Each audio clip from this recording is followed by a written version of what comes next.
SC Verma light wave का numerical 34. Consider the arrangement shown in figure by some mechanism. The separation between the slit S3 and S4 can be changed. The intensity is measured at the point P, which is at common perpendicular bisector of S1, S2 and S3, S4. When Z is equal to capital D lambda divided by 2 small d, the intensity measured at P is I. Find this intensity when Z is equal to, और A, B, C part में अलग अलग Z की value दी है, तो हमें उस value के लिए इंटेंसिटी फाइंड करनी है। अभी 34 न्यूमेरिकल, यहाँ पे S1 और S2 ये दो स्लिट्स होगी और यहाँ पे दोनों के बीच में सेपरेशन D होगा। वहां पे लाइट आ रही है कोहेरेंट सोर्स से, मोनोक्रोमेटिक लाइट। और इसके आगे भी दो स्लिट्स होगी, S3 और S4 स्लिट, और दोनों के बीच में डिफरेंस दिया है Z, और उसे कम ज्यादा भी कर सकते हैं। तो A, B, C पार्ट में उसे कम ज्यादा किया है एक्सटर्नल मैकेनिज्म से। और ये दोनों का परपेंडिकुलर बाइसेक्टर जो होगा, वो परपेंडिकुलर बाइसेक्टर से लाइन जो पास होगी, तो वहां पे वो पॉइंट P होगा। उस P पर इंटेंसिटी कितनी है अलग अलग इस Z के डिस्टेंस के लिए, वो हमें फाइंड करनी है। और उन्होंने ये भी दिया हुआ है कि जब Z की value capital D lambda 2D होगी, तब जो इंटेंसिटी होगी, तो वो इंटेंसिटी को हमें I कहना है। तो उसके अकॉर्डिंगली अलग अलग Z के लिए क्या इंटेंसिटी होगी वो हमें बतानी है, मतलब इसके टर्म में बतानी है, I के टर्म में। अगर इस Z के लिए intensity at P is I, तो दूसरे Z के लिए, दूसरे डिस्टेंस के लिए, सेपरेशन के लिए इंटेंसिटी कितनी होगी। अब ये जो Z दिया हुआ है, मतलब ये Z जो होता है, Z is equal to capital D lambda 2D, ये Z दिया हुआ है। अब इस परपेंडिकुलर बाइसेक्टर मतलब ये इनके बीच का सेंटर होगा, ये सेंट्रल मैक्सिमा होगा। और यहाँ से जो भी कोई पॉइंट है, इसके लिए हम Y से दिखाते हैं डिस्टेंस, ये Y से दिखाते हैं। तो यहाँ से ये जो डिस्टेंस आएगा सेंट्रल पॉइंट से S3 का, तो वो Y से दिखाते हैं, वो कितना आएगा, तो इस पूरे डिस्टेंस का हाफ आएगा, मतलब ये D lambda upon half of this 2D, half मतलब ये आएगा 4D, इतना y आएगा। और ये y का डिस्टेंस हम दिखाते हैं delta x, part difference into capital D divided by small d से। तो इसे कंपेयर करेंगे तो हमें यहाँ पे पार्ट डिफरेंस मिल रहा है, डेल्टा x की वैल्यू लैम्डा अपॉन 4, ये d कैंसिल होगा, स्मॉल d लैम्डा अपॉन 4, इतना पार्ट डिफरेंस मिल रहा है। अगर मतलब यहाँ से ये जो वेव आएगी और यहाँ से ये वेव आएगी, तो दोनों के बीच में पार्ट डिफरेंस लैम्डा बाय 4 है। उसी तरह से यहाँ पे जो वेव आएगी, यहाँ से ये जो वेव आएगी, पार्ट डिफरेंस लैम्डा बाय 4 होगा। पार्ट डिफरेंस लैम्डा बाय, तो हम फेज डिफरेंस भी फाइंड कर सकते, 2 pi upon lambda into path difference. Path difference कितना है, लैम्डा अपॉन 4, तो ये होता है फेज डिफरेंस 2 टू द 4, मतलब ये पाई बाय 2 आएगा फेज डिफरेंस। तो एक इस यहाँ से हमने यहाँ पे ये फाइंड किया कि जब इतना Z होगा तब फेज डिफरेंस पाई अपॉन 2 होगा, मतलब यहाँ पे जो वेव आएगी, यहाँ पे जो वेव आएगी, दोनों के बीच में फेज डिफरेंस पाई बाय 2 है। और यहाँ से यहाँ पे जो वेव आएगी, उनके बीच में फेज डिफरेंस पाई बाय 2 होगा। और इंटरफेरेंस होने यहाँ पे जो इंटेंसिटी होगी, लेट से यहाँ पे इंटेंसिटी इसकी I1 और यहाँ पे उसकी इंटेंसिटी दोनों की सेम ही होगी, तो इंटेंसिटी I1। यहाँ पे दोनों का इंटरफेरेंस के बाद अगर इंटेंसिटी I1 है, तो वही इंटेंसिटी यहाँ पे आगे आ रही है, यही इंटेंसिटी आगे आ रही है, यही लाइट आगे आ रही है। और ये P पर, ये P पॉइंट कहाँ पे, इस दोनों के परपेंडिकुलर बाइसेक्टर पर, मतलब ये जो इतना पाथ होगा उतना ही पाथ होगा, मतलब ये पाथ डिफरेंस यहाँ पे 0 होगा, तो फेज डिफरेंस भी 0 होगा। तो यहाँ पे जो इंटेंसिटी आएगी, रिजल्टेंट इंटेंसिटी, ये दो लाइट वेव के कारण, इसकी इंटेंसिटी हमने कहा I1 है, इसकी इंटेंसिटी I1 है, तो रिजल्टेंट इंटेंसिटी कितने आएगी, तो इसे हम फाइंड कर सकते हैं कि resultant intensity at IP is equal to A I1 plus under root 2 I1 I2 I1 cos of phi. ये कहाँ से आया कि जैसे कि रिजल्टेंट इंटेंसिटी जो होती है directly proportional constant into resultant intensity square, और रिजल्टेंट इंटेंसिटी क्या होती है, A is equal to K, resultant intensity क्या होती है, amplitude A square plus 2AA cos of phi. अब स्क्वायर है तो स्क्वायर रूट चला जाएगा। अब के अगर मल्टीप्लाई करता है तो हर एक टर्म को, तो के ए स्क्वायर प्लस 2 के ए स्क्वायर कॉस फाइव।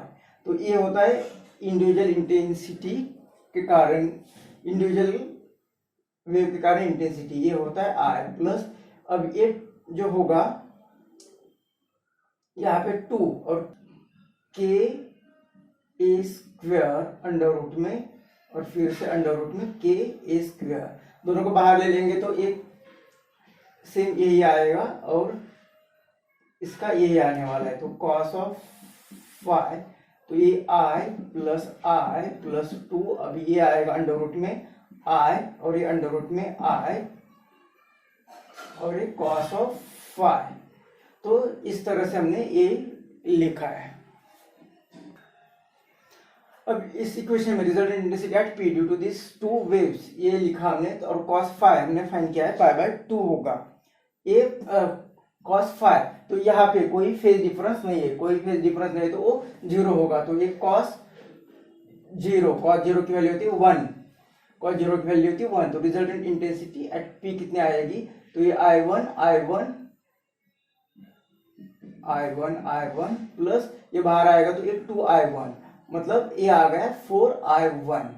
तो रिजल्टेंट इंटेंसिटी एट P ये आ गई 4I1 हमने जो कैलकुलेट की, लेकिन बुक में क्या कहा है कि वहां पे रिजल्टेंट इंटेंसिटी I दी हुई है, मतलब ये IP ये जो दी हुई है वो I, और हमने फाइंड की in terms of intensities at S3 and S4, वो आ गई 4I1, मतलब ये I1 जो होगी intensity at S3 and S4 वो इंटेंसिटी एक्चुअली है I/4। कब, जब ये कंडीशन होगी तब, मतलब जब फेज डिफरेंस π/2 होगा दो वेव के बीच में, तब इंटेंसिटी जो होगी यहाँ पे वो इंटेंसिटी रिजल्टेंट इंटेंसिटी के 4 टाइम्स होगी। ये सब हमें यहाँ से पता चल रहा है, मतलब ये सब गिवन है, ये सब डेटा है। तो अभी जब हमने डिस्कस किया था वो सब हमारे गिवन है, गिवन डेटा है कि जेड जब इतना होगा तो इंटेंसिटी एट पी को आई कहना है, कब और तब वो यहाँ पे जो वेव्स आ रहे हैं S3 और S4 पर, तो दो वेव के बीच में फेज डिफरेंस π/2 होगा और वहां की इंटेंसिटी इससे कंपेयर करेंगे तो वो होगी 4th time of intensity at P. ये हमें गिवन डेटा है और हमें ABC पार्ट करना है। तो ए पार्ट में हमें जेड की वैल्यू दी है, पार्ट ए में जेड की वैल्यू दी है कैपिटल D λ/d, मतलब ये वैल्यू दी हुई है और इस सेंटर से ये वैल्यू जो होती है उसे हम y कहते हैं, वो कितनी होगी, ये जो z है उसका हाफ, मतलब ये y जो आएगी ये d λ/ इसका हाफ, मतलब 2d आएगी, और जिसे हम लिखते हैं a part difference into capital D/d। तो इनको कंपेयर करेंगे तो पार्ट डिफरेंस पता चल रहा है यहाँ पे, ये आएगा λ/2, और पार्ट डिफरेंस पता चला है तो फेज डिफरेंस होता है 2π/λ इनटू डेल्टा x की वैल्यू λ/2, तो ये आएगा पाई, तो फेज डिफरेंस यहाँ पे पाई होगा। अब हमने जो क्वेश्चन दिया है यहाँ पे फेज डिफरेंस पाई या पार्ट डिफरेंस λ/2 होता है, मतलब यहाँ से जो वेव आ रही और यहाँ से वेव आ रही वो आउट ऑफ फेज होगी, यहाँ से फेज से, और यहाँ से पता चल रहा है कि वो आउट ऑफ फेज होगी, और जब आउट ऑफ फेज है मतलब यहाँ पे डिस्ट्रक्टिव इंटरफेरेंस है। डिस्ट्रक्टिव इंटरफेरेंस मतलब यहाँ पे डार्क फ्रिंज बनेगी, तो यहाँ पे इंटेंसिटी 0 आएगी, यहाँ पे भी इंटेंसिटी 0 आएगी। तो ये रिजल्टेंट इंटेंसिटी, यहाँ से जो इंटेंसिटी आएगी वो 0 इंटेंसिटी, मतलब कोई लाइट ही बाहर नहीं आएगी। यहाँ पे इंटेंसिटी 0 तो कोई लाइट बाहर नहीं आ रही, मतलब वहाँ पे डार्क फ्रिंज बन रही है, एक दूसरे को वो वेव डिस्ट्रक्ट कर रही है। तो यहाँ पे कोई इंटेंसिटी नहीं, यहाँ पे कोई इंटेंसिटी नहीं, तो यहाँ पे कोई लाइट आ ही नहीं रही, तो यहाँ की इंटेंसिटी भी 0 आ रही है, मतलब eight S3 and S4 intensity जो होगी जिसे हमने I1 कहा है वो 0 है। तो अगर I1 0 है, यहाँ पे जो इंटेंसिटी आएगी एट P वो भी 0 रहेगी। तो ये था पार्ट ए। पार्ट बी में हमें जो z की वैल्यू है वो दी है 3d λ/2d, मतलब ये z दिया हुआ है, z की वैल्यू दी हुई है 3d λ/2d, मतलब ये पूरी। अब y यहाँ से सेंटर से यहाँ पे जो डिस्टेंस होगा वो y होगा, वो कितना होगा, ये पूरे का हाफ, मतलब इसका हाफ। तो ये इसका हाफ मतलब 2 से डिवाइड करेंगे तो ये 3d लैम्बडा अपॉन 2 से डिवाइड करेंगे तो 4d इतना आ रहा है, जिसे हम लिखते हैं delta x capital D upon small d।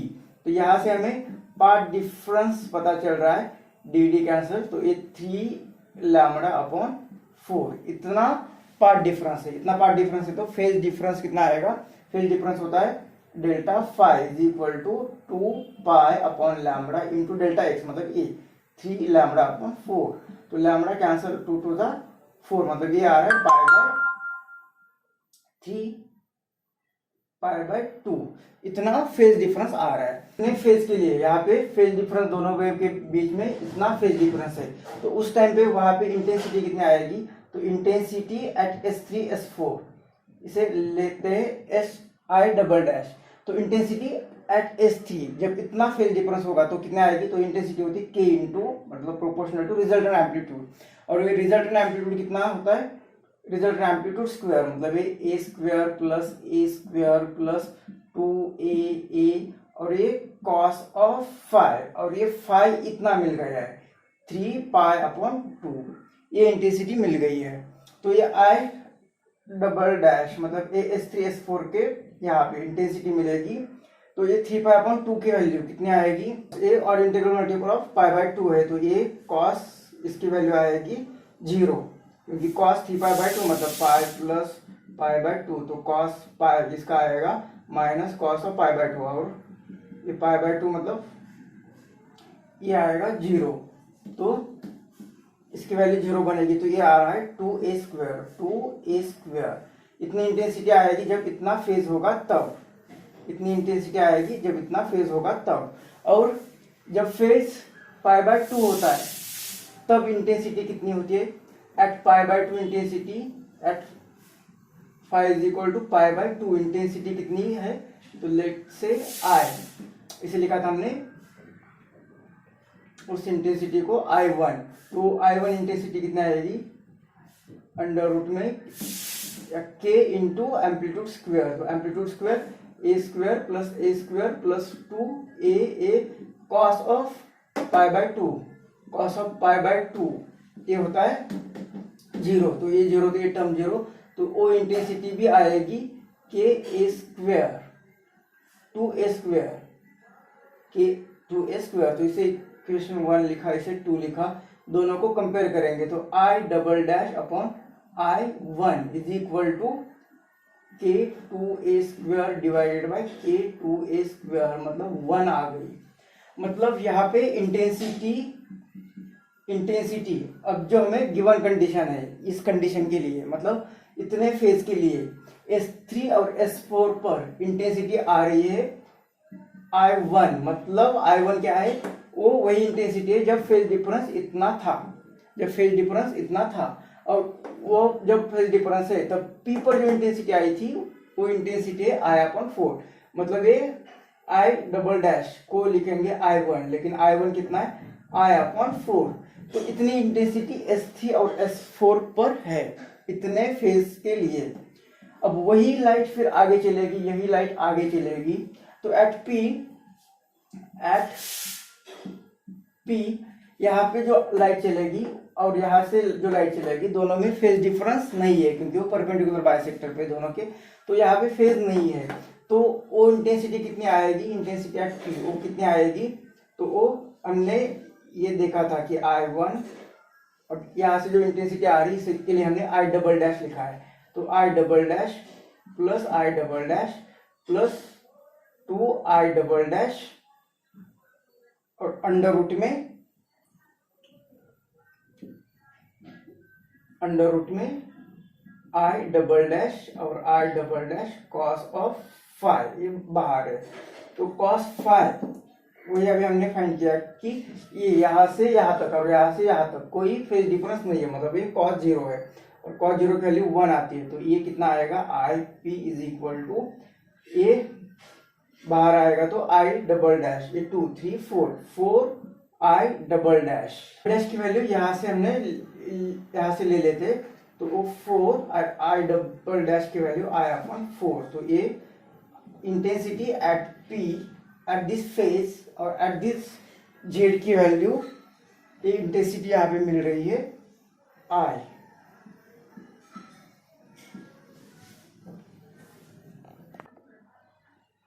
अब सी पार्ट के लिए जेड की वैल्यू हमें ए दी हुई है, तो Z is equal to capital D lambda upon D. ये जेड की वैल्यू दी हुई है, मतलब ये जेड की वैल्यू, तो वाई की वैल्यू उसका हाफ होगी, तो वाई इज इक्वल टू क्या होगा, हाफ ऑफ दिस, 2 से डिवाइड करेंगे तो ये आ रहा है डी लैम्बडा अपॉन डी, और हम लिखते हैं उसे delta x capital D upon small D. तो डेल्टा एक्स, इस इक्वेशन को कंपेयर करेंगे, डी डी कैंसिल, ये तो ये आ रहा है डेल्टा लैम्बडा। तो फेज डिफरेंस कितना आएगा, तो फेज डिफरेंस होगा 2 pi upon lambda into delta x. Delta x कितना है, तो फेज डिफरेंस आ रहा है 2 पाई। तो इस 2 पाई के लिए मतलब यहाँ से जो वेव और यहाँ से वेव, इनके बीच में फेज डिफरेंस है 2 पाई, या यहाँ से यहाँ पे, यहाँ से यहाँ पे S4 पर जो वेव हो जाएगी उसके लिए फेज डिफरेंस है 2 पाई। तो फेज डिफरेंस 2 पाई है, तो S3 पर जो इंटेंसिटी होगी वो इंटेंसिटी कितनी होगी, तो वो intensity let's say intensity at S3 and S4 को हम दिखाते अभी I लास्ट टाइम 2 डैश से दिखाते, 3 डैश से दिखाते, तो वो इंटेंसिटी कितनी होगी, तो वो होगी K इंटू एम्पलीट्यूड स्क्वायर। तो amplitude square is square plus दूसरे वेव का amplitude square plus 2a cos of phi, और कॉस ऑफ फाई कितना है यहाँ पे 2 pi, cos of phi 2 pi है, और 2 पाई की वैल्यू कितनी आती है, तो 1। तो ये आई, ये इंटेंसिटी जो होगी वो के, और ये आ रहा है, इसकी वैल्यू 1 आएगी, तो 4a स्क्वायर। तो ये इंटेंसिटी आ रही है जब इतना फेज डिफरेंस होगा तब, और हमने लास्ट इसमें ही जब फेज डिफरेंस इतना है तो इंटेंसिटी फाइंड की थी, वो आई थी 2a स्क्वायर, इंटेंसिटी वो आई थी 2a स्क्वायर। जो फेज डिफरेंस इतना है तो यहाँ पे पाई बाय 2 पुट करेंगे तो ये 0 बन रहा है, और a square 2a square k into 2a square ये बन रहा है। अब दोनों को कंपेयर करेंगे इक्वेशन 1 और 2 को, तो ए आई डबल डैश अपॉन ए आई 1 ये बनेगा दिस डिवाइड बाय दिस, तो के कैंसल, ए स्क्वायर कैंसल, 4 अपॉन 2 ये आएगा 2, मतलब आई डबल डैश आ रहा है 2i1, आई डबल डैश आ रहा है 2i1, और ये i1 को लिखा है आई अपॉन 4, मतलब ये आई डबल डैश जो होगा वो 2i1, और i1 को लिखा है आई अपॉन 4, मतलब ये आई डबल डैश हो रहा है आई अपॉन 2, ये हो रहा है आई अपॉन 2, मतलब यहाँ पे S3 पर ये दो वेव इंटरफेयर हो रहे हैं और उसकी इंटेंसिटी फाइंड कर रहे हैं एट S3 पे एंड S4। तो यहाँ पे इंटेंसिटी आ रही है आई अपॉन 2, तो वही इंटेंसिटी आगे आने वाली है आई अपॉन 2 की, और यही इंटेंसिटी आगे आने वाली है, और दो वेव के बीच में यहाँ पे कोई फेज डिफरेंस नहीं है, ये फेज डिफरेंस नहीं है। तो यहाँ पे जो इंटेंसिटी आएगी, इंटेंसिटी एट P वो आएगी ये आई, यहाँ पे डबल डैश लिखा है अभी, plus I double dash plus 2 under root में I double dash cos of phi, और वो फाई यहाँ पे 0 है, ये दो वेव के बीच में फाई 0 होगा। तो ये I P intensity at P ये आ रहा है, ये बाहर आएगा तो आई डबल डैश 2a3 4 आई डबल डैश, तो 4 आई डबल डैश की वैल्यू लिखी है यहाँ पे आई अपॉन 2, तो ये आ रहा है 2i, मतलब इंटेंसिटी एट P यहाँ पे आ रही है 2i।